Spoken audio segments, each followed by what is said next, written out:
I was fucking like You're so sad scared. and, Like I felt like I was a big failure. Like I failed my mom. Everyone that talked shit about me was right. Yo, no way, dude. Bands on Twins here.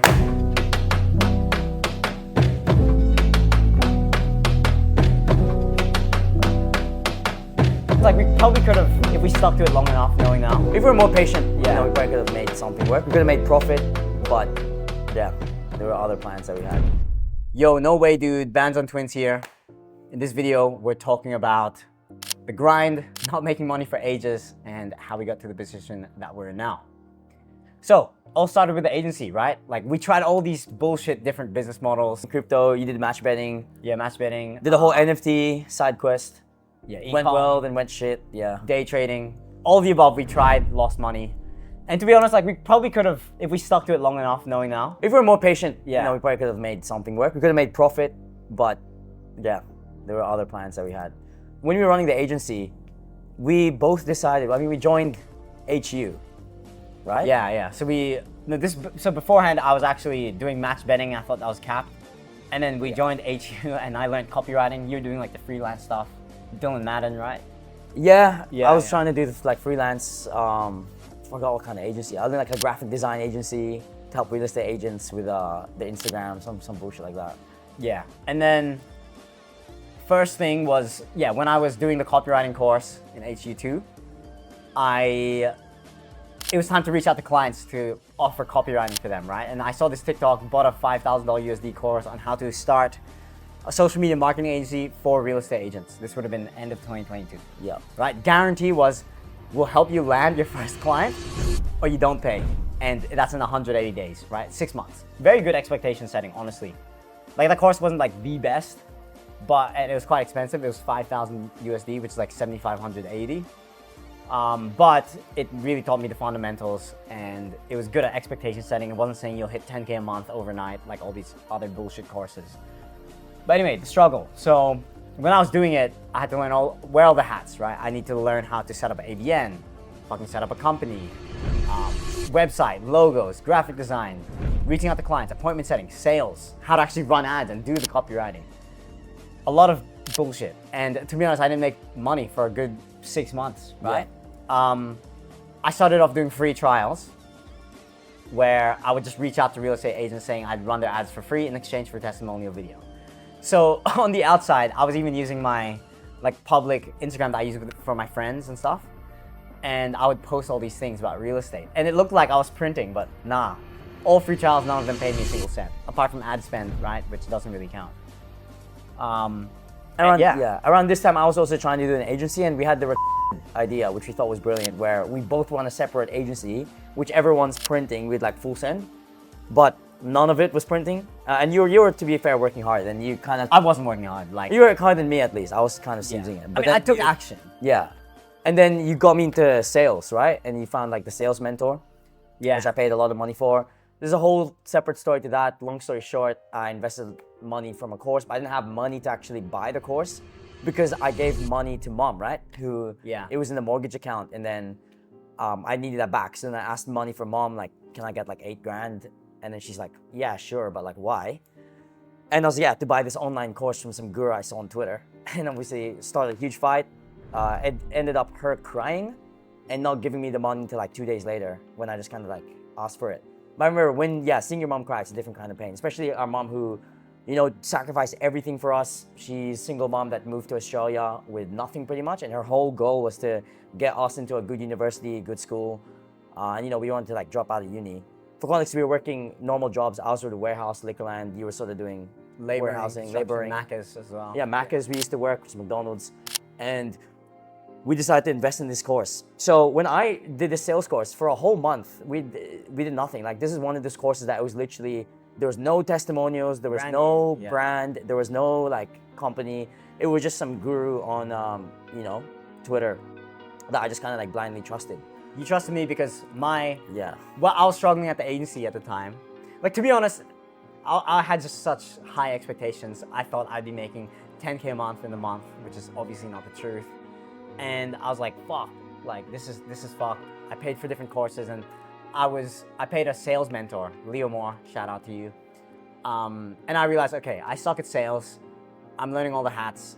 of running a business. I should have just worked somewhere. And to be honest, I actually would have, gone into sales or worked for another marketing company to learn. But because I had my brother to like be the guinea pig with that stuff, I could try the agency thing whereas he could do that. So when I was struggling with the agency, I was like, let me get my brother into sales.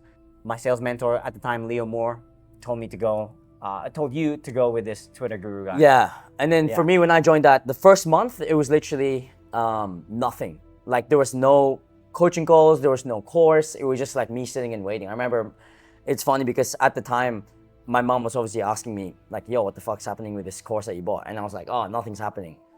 And yeah, she was obviously really pissed when I did it. It was my money that I earned, so she couldn't really do too much. But it was a very hard 6 months of making $0. So after a month, we finally got the modules, finally got the courses video like recorded. And then on top of that, we had coaching calls, which were at 6 p.m. Monday, Wednesday, Friday, right? And in Filipino culture, it's like a sin if you don't go to family dinner. Like family dinner is like the thing.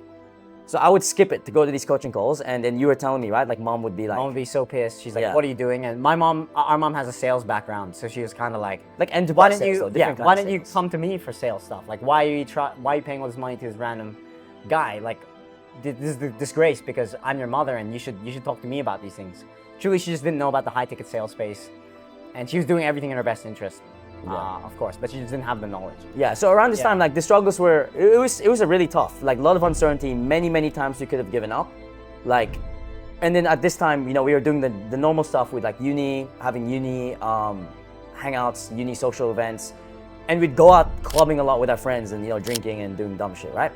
And then when we were through this period, we stopped going to those things. We stopped hanging out we had like girlfriends at the time, but like we stopped hanging out with our friends really that much. And even a lot of our friends talk shit. When we had 1 year left, we did the same fucking double degree, finance, cybersecurity. And we had 1 year left to graduate. Okay, so literally 8 units.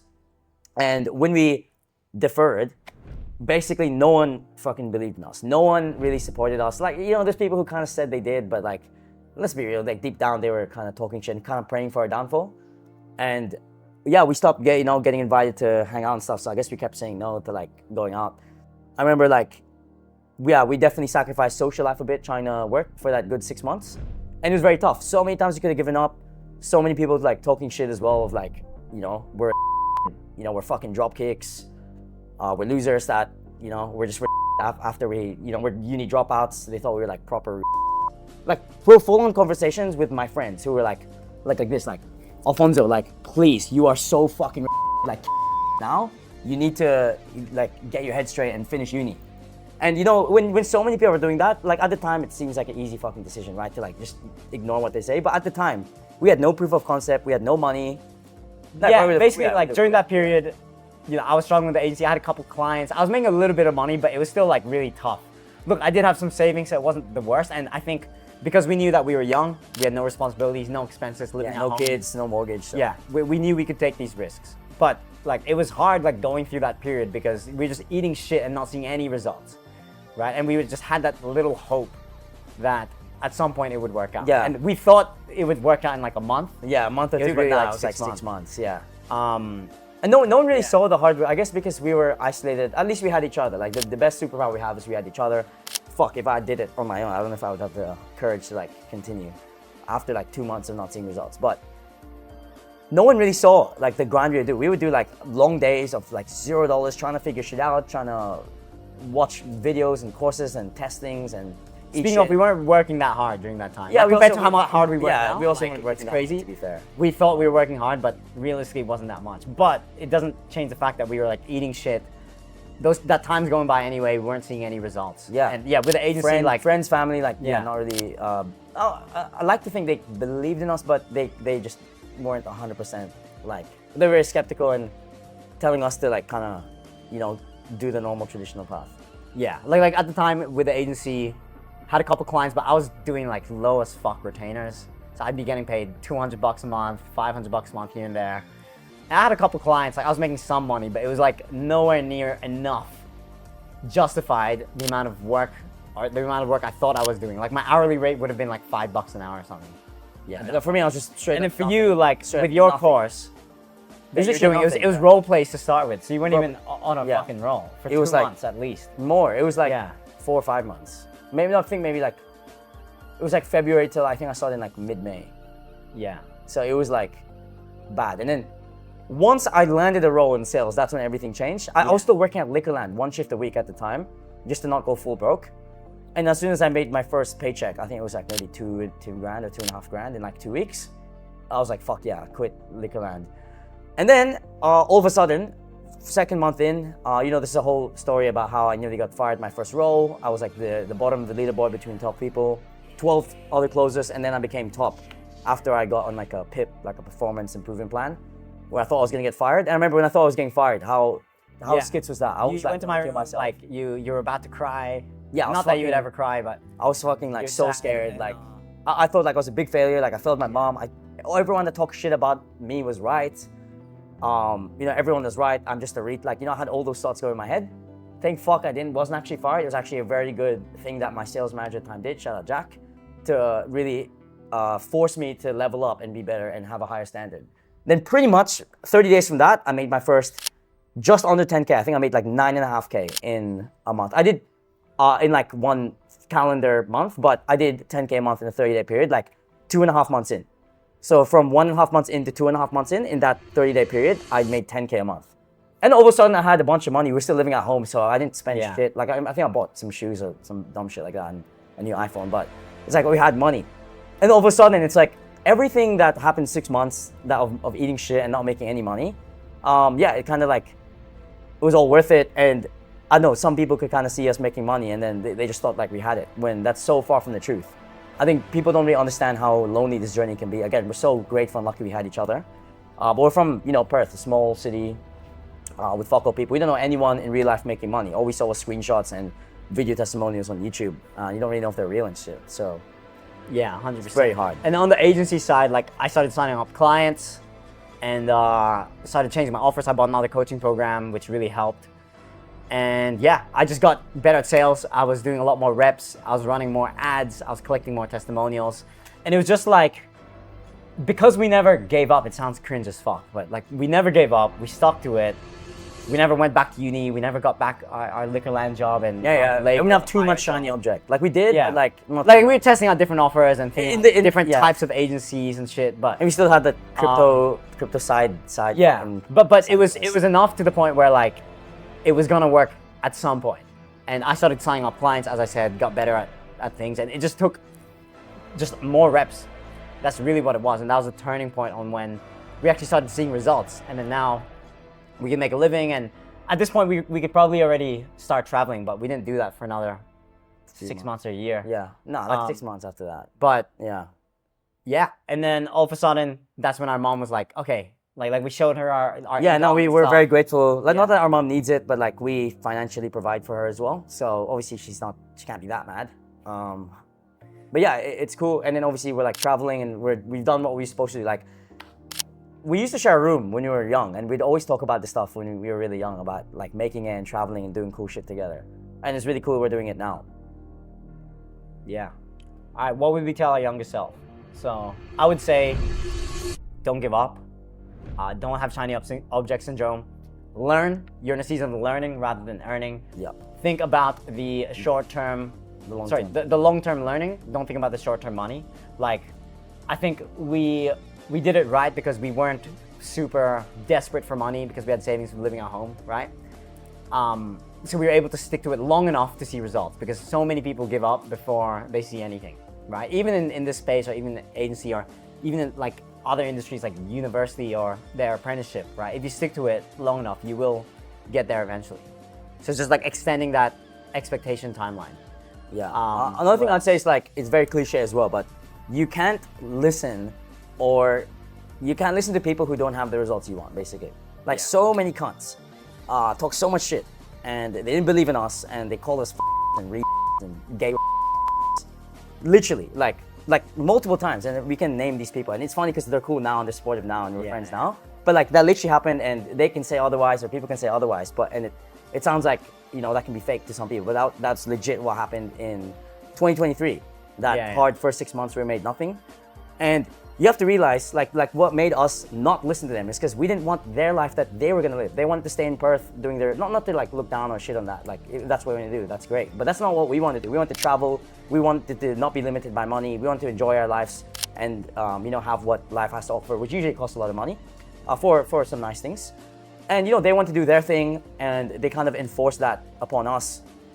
So what do? I mean, we just stopped naturally hanging out with them. Yeah, as much. Lost a lot of friends, but Lost friends, like we're still probably cool, for like, the- but you know, for the better. we're not like as close as we were before. And it's funny now because a lot of our close friends are just friends we met through online space and business. And you also have to realize, what I tell my younger self is that there are guys like us that do exist out there. Like, Yeah, remember when you Sydney. first traveled in Thailand and Bali and Dubai yeah, and like Sydney? It's like, oh shit, like there's people like us. Like we can actually be friends with guys who are very similar to us with similar goals, similar sense of humor, based, you know, not soft cunts. And that was really cool. So you have to find them. They are out there. There are people like us, and you just need to find them and be open-minded. Whereas if you're closed-minded by the circle, you're only, you know, you're gonna be the average of the 5 people you spend the most time with. So Yeah. if they're all doing, you know, things that you don't want to do, then you probably have to find a new circle. Doesn't mean you can't be cool with them. Like, you know, we're still cool with all our high school friends. It's just we don't hang out with them as much because they're on a different journey. They want different things out of life, and that's totally fine. yeah. I'd say also like everything's your fault. Don't be a fucking victim. The reason why you're not getting the results you want is because you are not trying hard enough, or you're not putting the amount of work required to get that result. Like there's so many times where I'm like in these different coaching programs, all these little kids were like making more money than me, and I was like, fuck, why am I not like them? Yeah. And I was saying, oh, but this guy had rich parents, or oh, this guy was already in the industry for 3 years. Bullshit, right? And even if it's not, even Yeah, if it's reality delusional, doesn't like, yeah, reality doesn't care. You still need to never have a victim mindset. Everything's your fault. You need to be in full You're control. you deserve exactly what you have right now. I think Yeah. that's a, you I know, hate the word deserve, but yeah. yeah. What else would we tell younger bands on Twins? Enjoy the fucking process as well. Yeah, and Like, enjoy the trenches. I It's think we had a big video nostalgic. games and It's nostalgic. sports background, so we're very competitive in that sense. But we love games, right? So when winning, yeah. basically, you know, as we hit more milestones and we're like, okay, when we hit this, then we're gonna chill, then we're gonna relax. We always want more, right? We're never satisfied. And then it got us to the point where we realized the goal is not a number in our bank account. It's really just the journey. Yeah. It's actually staying in the game and playing the game of business, right? Like we transitioned sport and video games. I mean, we gym now, but sports and video games into business. And yeah, just enjoy it. Meet cool people along the way. Fail and get back up. Because that's what makes it fun, right? If it were easy, I don't think it would be fun, and we'd be probably super depressed. So I'll say like the last note I'll give my younger self is like always try and be the bigger person. Like there's no point trying to get your ego out of the way. Yeah, get your ego out of the way. There's no point in trying to like one up someone or be the one who's right. We just care about results and the outcomes and results. So if your only goal is outcome and results, like you need to understand that you have to be the bigger person in certain scenarios, whether that's like business relationship or, you know, friends or family. Just cop it, you know, still have a high standard, but yeah, more on that on maybe a future video. yeah, that's what we'd say. Anything Yeah. else? No, and I'd say stay more leveraged. Like, you know, like it's nice to have freedom and, you know, travel and stuff. And you need to deserve that and earn that, right? And we're grateful we get to do that now. But again, like the first 6 months, we didn't make jack shit, $0. Then 6 to 8 months after that, we like just kind of save money and we're making some money, but you know, and now we get to travel. We can travel in fucking peace, no stress. You know, we have savings, we have a run rate. We know like if we lose can everything fuck today, up for we can 5 Yeah, we years can fuck up for and 5 years and we're we're still still chilling. we still have money to live. You know, we won't go homeless or anything. We still like support our parents or our mom. All right, that's it for the video. Subscribe if you want to see more of this. Follow our Instagram at Bands on Twins. And join our newsletter as well. Link in the description. Peace.